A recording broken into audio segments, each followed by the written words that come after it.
Alright guys, welcome to Formula 1 news. The winter break is finally over. F1 testing is officially here starting tomorrow with Mercedes and Red Bull hitting the track though today with their new machinery for the first time. It was Red Bull turning the most heads, but arguably for the reasons that Max Verstappen will not want to hear. The car looks dramatically similar on the outside to the RB20 that proved so problematic towards the end of last season. Are Red Bull hiding something? Is there something secret they are keeping from us that they will unveil in testing or potentially at Melbourne in a couple of weeks' time? Because if they don't, there needs to be serious changes underneath the surface of this car if Verstappen wants to get back to the top. Very much into your thoughts in the comments. Hit the like button if you enjoy. Subscribe if you're new as always. Plenty as always to get into today. Starting here, Callum Nicholas, you guys may well know as probably the most famous, really, F1 mechanic for Red Bull. He is calling it a day after being in racing for 15 years, 13 different Formula 1 seasons.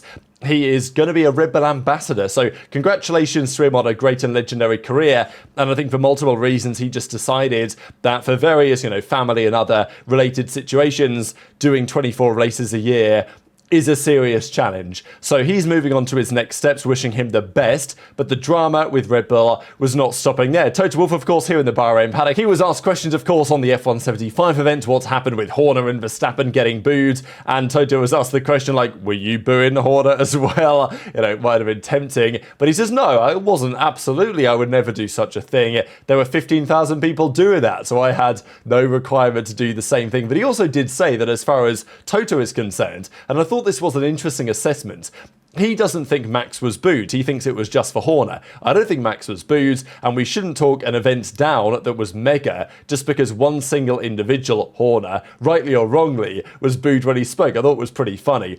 But even then, right, at the end of last season, there was a big defence that Toto Wolff came to the hand of George Russell when the whole Russell-Verstappen beef was happening, Qatar, Abu Dhabi. But we know full well that if Verstappen said, hey, Toto, I really want to go to Mercedes for 2026, Toto isn't putting the phone down, right? Like, he's having the conversation. And, of course, that's raised questions on how Horner and, obviously Toto could handle such a situation. And Toto potentially trying to ensure that that relationship remains reasonably solid as and when the opportunity may arrive for them. Because, Toto said it, didn't he? That he feels like it should be inevitable that at some point Max drives for Mercedes. That is quite the statement. Speaking of the teams, these are the tyre compounds they have elected to take. So, understandably, majority medium tyres that the teams will run. That's, of course, the C3. But they can choose whatever they want, right? So, it's mainly C3.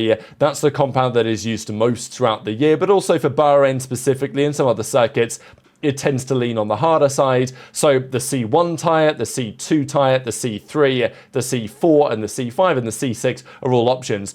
Only Ferrari and Williams are taking the C5s and the C6s. You don't see those that often, but when you do, they're obviously used on really hot laps and around Bahrain if the conditions are hot, as C6 tyre probably won't last the entire lap in terms of a push lap, but they want the data on it. So Ferrari have said, okay, we'll at least take some of those, one set of the very fast tyres. And Ferrari definitely have skewed towards, the softer compounds, right? Look at Red Bull. They've got 11 C2s. Ferrari only have 4. Williams have 12, but they have far less yellows. Whereas the Mercedes, they're running 27 C3 tyres, 2 C1s, 2 C2s, 4 C4s. Very interesting, right? Like Mercedes seem to want all of their data on the C3 compound, which is going to be predominantly used at basically every race this year. And they don't really care about the C1, C2, certainly not the C5, C6. They're like, you know what, if our car works on the C3s, we shall be fine. Of course, the elephant in the room here is the fact that Aston Martin and Haas are taking some wet tyres, which is definitely a decision of all time. Now, I think Thursday afternoon, there is a possibility of some rain. And it's kind of strange, I think Bahrain, it's not going to rain, but it could, it's not impossible, it has happened before, and even the conditions today were, it wasn't bright sunshine, let's say. So there was talk about this, because if it does happen to rain, then the other teams might just be stuck in the garage doing nothing, whereas Aston and Haas can still get some running in. So I guess they decided that for the risk of losing a few sets of tyres, they've gone for this approach instead. For example, Haas, they've said, you know what, Ferrari, we're not going to take any soft tyres, we're going to take the wets just in case. Is that a good decision? Is that a bad decision? Genuinely, who knows at this point? We'll see over the coming days. But plenty to get into. Ferrari, of course, they have their test running going. The plan is for Hamilton to drive Wednesday morning, Thursday morning, and then Friday afternoon. Red Bull typically do day one with both drivers, and then day 2 with a single driver and day 3 with a single driver. Ferrari are taking a different approach, but look, it means that Leclerc and Hamilton will be on track at different times in different conditions, so comparing the lap times between the two of them is going to be tricky to come to a valid conclusion. But of course, we can compare Ferrari to other teams, which is the important thing.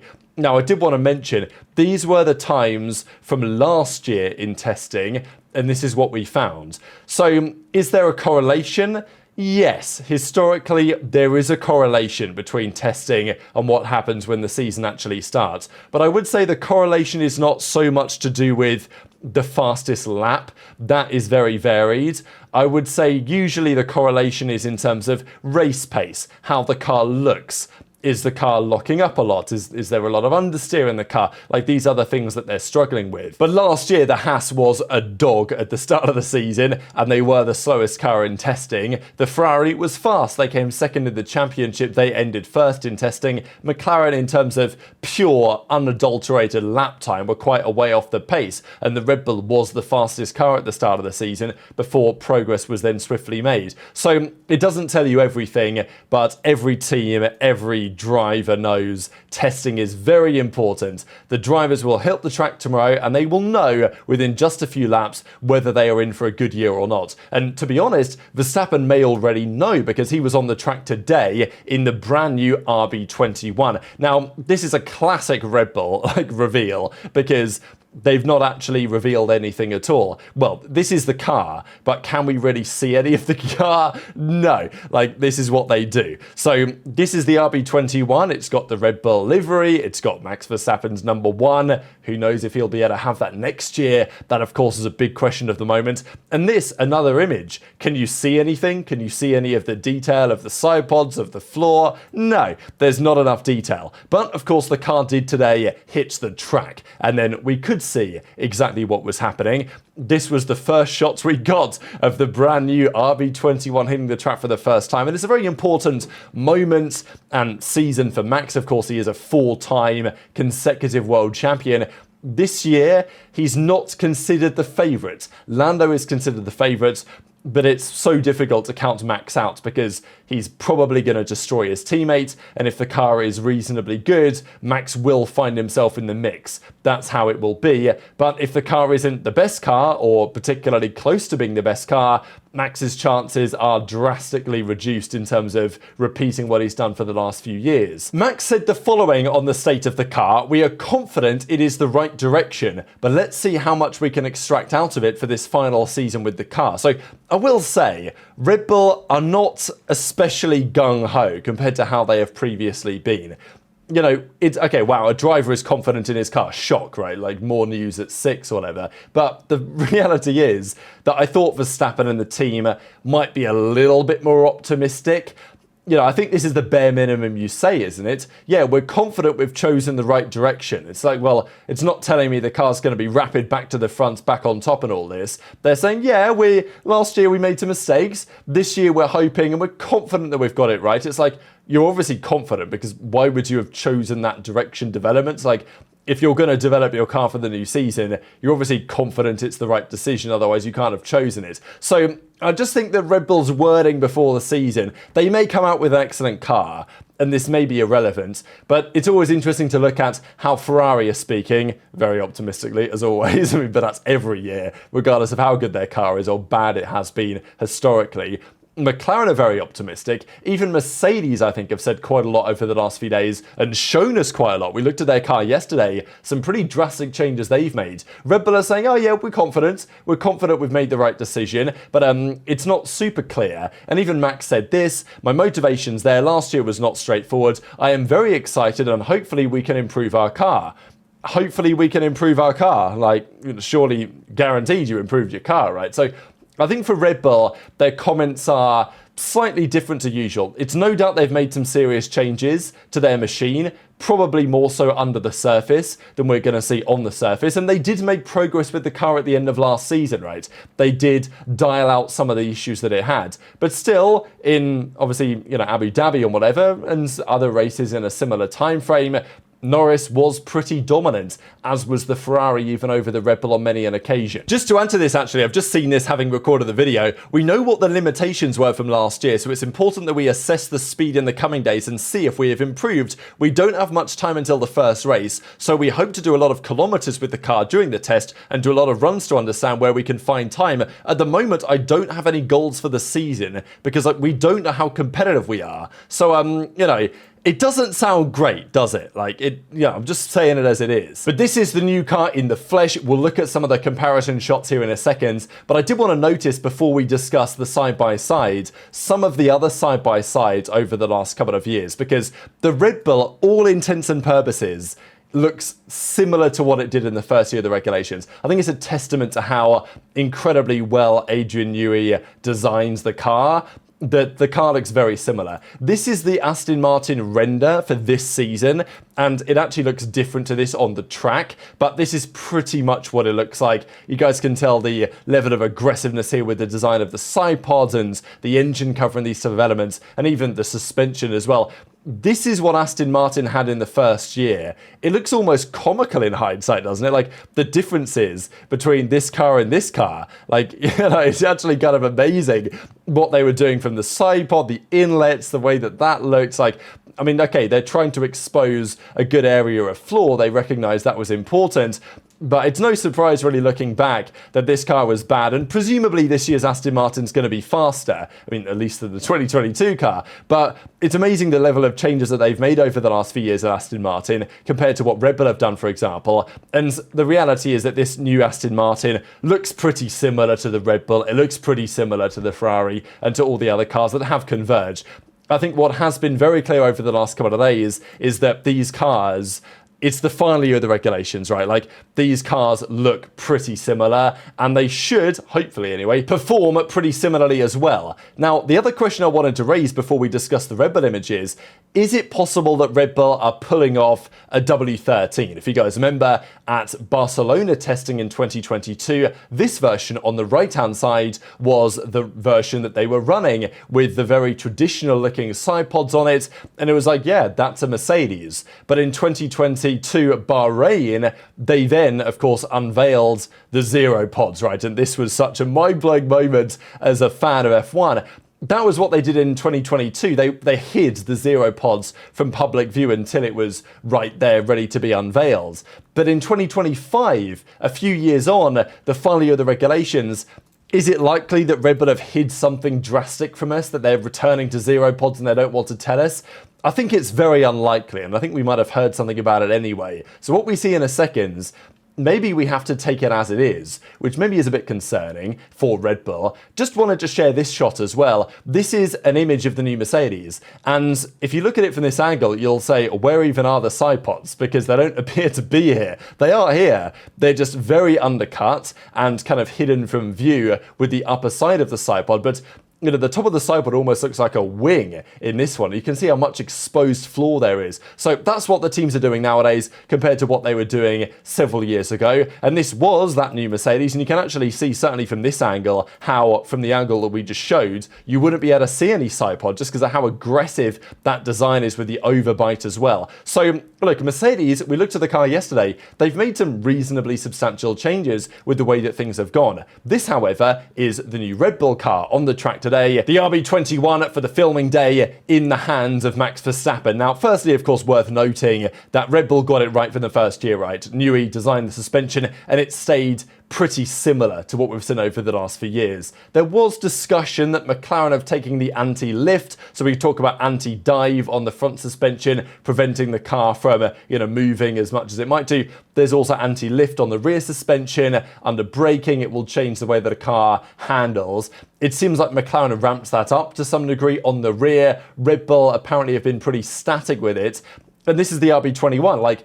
if you look at this car, would you be able to tell me it's any different from last year's? Not on the surface, and to be fair, many cars have been rather similar. But this is the RB21 on the track today, and this is the best image we have of that car as it stands. It looks like last year's car, and even if we look at the details of it, it looks like last year's car, right? So this is the Abu Dhabi 2024 car. Worthy of note, of course, that Red Bull did make some changes. Their car was struggling last season in the middle of the year. They made some updates. They definitely improved things at the end of the season. So it being similar to Abu Dhabi's car is not necessarily a bad thing. But you look at the suspension, the way that it's laid out, the way the wishbones are positioned. It's all very, very similar. The front wing design, all very, very similar. And you look at the side pod, okay, maybe some small changes in the way that this has been designed and in the, I mean, even the floor, like you look at the detailing of the floor, it looks pretty similar, right? The only thing that I can tell, at least on first glance, is the beam wing, right? The beam wing at the back here, which is this piece. It's quite curved on the 2024 model. Now it's a slightly flatter version, similar to what it seems Mercedes are trying for this year.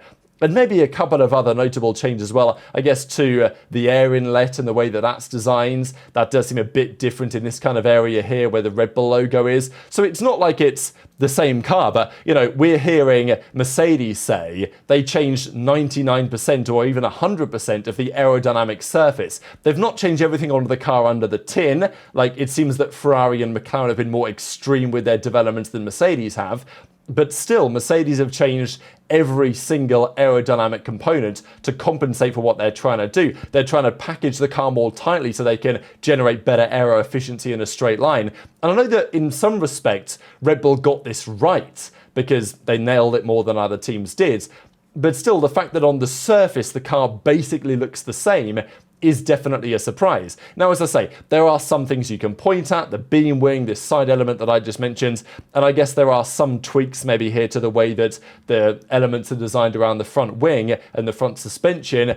But for all intents and purposes, it looks like the same car. Even Gary Anderson here at the race did his article on it, and his article was this long. I mean, that was it really, right? He was talking about a couple of things on the rear suspension and like on the front of the nose and the way that the nose interacts with the suspension and everything, and, you know, some small changes that have been made, but nothing to write pages and pages about. So I think that's what's interesting to me and to many others as to, okay, are Red Bull hiding something? Did they turn up today for testing or for, let's say, the filming day with a car that they will not have tomorrow? Seems pretty doubtful, right? Like, maybe they turn up to Melbourne with something different and something radical and something surprising, but they've not hinted at that. They've not sounded especially confident, really. And why would they do so? And also, could they, in this year of the regulations, the final year, could they really come up with something so radical that they need to hide it from us? It's likely that the simplest explanation here is the best and the correct answer of, like, yeah, that is the RB21. The changes have been made, but they have been made internally, right? So there was discussion a while ago that this is a testing spec. What they turn up with in Melbourne will be different, but I think that will be true potentially for quite a few teams, really, because it's a couple of weeks of development and a couple of weeks of development time at the start of a season. That usually means that they will bring some changes to their car than what they had back in Bahrain. So that's understandable. But the other changes that they've made presumably are on the inside of the car. Floor changes, underside of the wings, invisible changes is how they're describing it, right? So, and there's not like other teams don't also have invisible changes, but it's just many of the invisible changes other teams have made have also quite drastically affected what the outer body of the car looks like. And I don't have a number on what percentage of the aerodynamic surface is different, but for Aston, for Mercedes, for McLaren, for Ferrari, you know, those numbers are in the 90+%. Like, the car might look roughly similar, but to compensate for the changes, they've had to change everything within reason. Mercedes say every single part is different than it used to be, at least in some small regards.